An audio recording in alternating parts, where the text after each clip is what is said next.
Perfectionism. It happens to the best of us. There is an eye-opening short video on YouTube, which I'm going to show you in a bit, and that helped me see when a solution is good enough. But before I do, let me show you our current software, which I'm going to do here on the iPad in a bit. I'm going to tell you why I won't refactor this current solution. My name is Till Carlos, and I lead a team of engineers in my agency. And as we build products, we document the learning here on this blog. And today I want to look at a problem many engineers face. It's called the refactoring-perfectionism fallacy. So this is how it looks like. This is a panel I just recently created, and it's a view component in a Ruby on Rails app. And what it does, it has validation here on the left and the form on the right, which is quite long.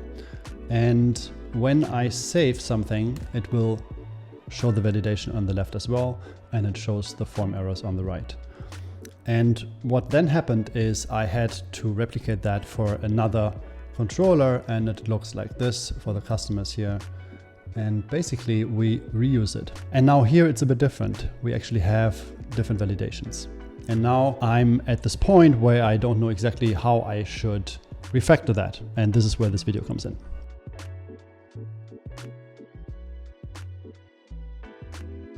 Yep, this is pretty much exactly our situation. This is why this hit home so hard. This is the first thing we built, and this is the second thing. And now we are about to move this into a third place and make it even more general. And I want to show this real quick, how this could go down if we go into a perfect world and refactor it really nicely. First, I want to explain a bit how I separated all these things here. So basically the whole thing here is one big view component. If you don't know what that is, you can look it up. It's basically a way to write views in Ruby on Rails a bit nicer.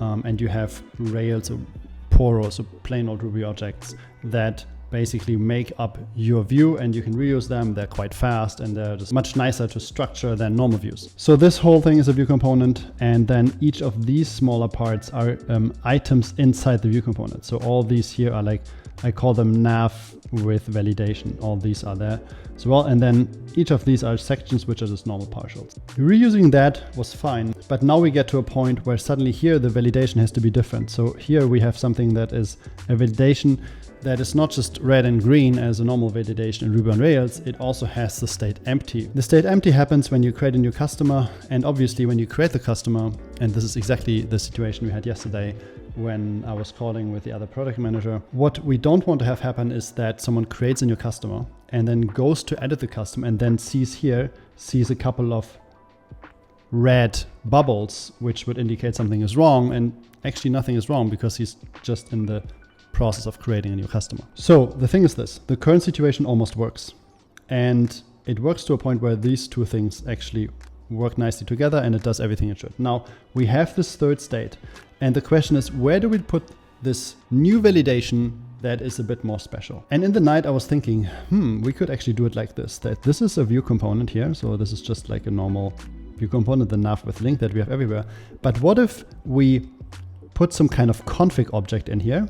So a config poro, a plain old Ruby object. And the config poro would contain the model and some kind of proc for the validation, and maybe some kind of some extra states, because sometimes we have all these are turbo frames. If you don't know, it's called hotwire. So it's a new way for Ruby on Rails to do all this in a very dynamic way without much JavaScript.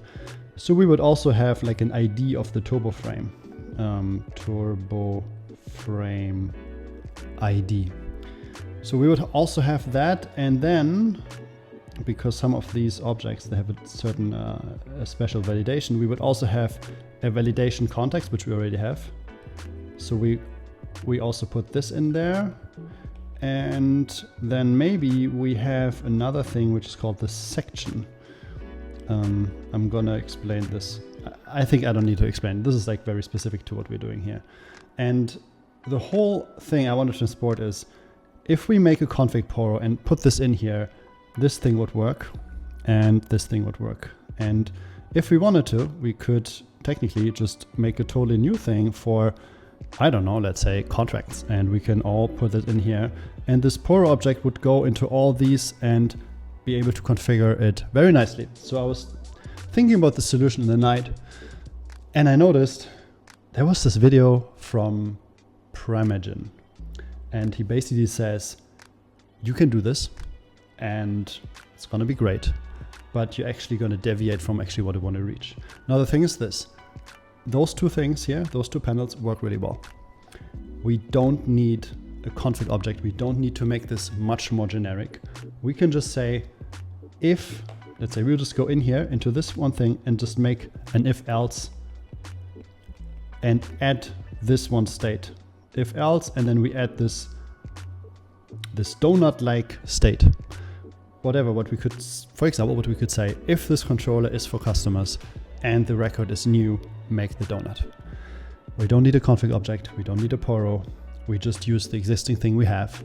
We fix it up that it works. It's a bit hacky, but we can move on. And this is exactly my point. Right now, I have the choice. Let's say if I would develop this thing now, I have the choice to hack it and build the edge cases into that, or I could refactor it and make it work really well in all three cases. And option B is almost always the wrong choice. Unless we're making hundreds of them, unless we have a design system that everybody in the team uses, and this thing will be there for 10, 50 times. Unless we have that, there is no point in refactoring and making it perfect. We need to, right now, hack it and move on so we can ship the product. And if that's not super clear, I want to give some additional reasons. If you're going from two places to a third one and you want to bring an abstraction from something that's actually very simple, you are creating a machine that's much more complicated, because 3 points, from my experience, it's hard to prove that, but I think 3 points of contact are much more, or 3 cases are much harder than just 2 cases. And then what if we never have a 4th case, a 5th case, 6th case? What if we just really stuck with 3 cases and that's it? It will never change. Then all the work was basically unreasonable to do. And the third thing is, if you have 2 cases, you can just go if else, that's great. And in this case, you have another if else, you can have another exception. But then going to something that has 3 states, you cannot really use if else anymore. And then you suddenly need to have like a switch statement, or even you can do something crazy like a factory pattern, or as I said before, some configuration, PO, whatever else. So that's my example. Would like to know what you think. In my opinion, just hacking it, it's good. Ship it so that it works, move on and ship the project. If you want to learn more how to ship projects, you can watch this video, which is a bit of a follow-up here.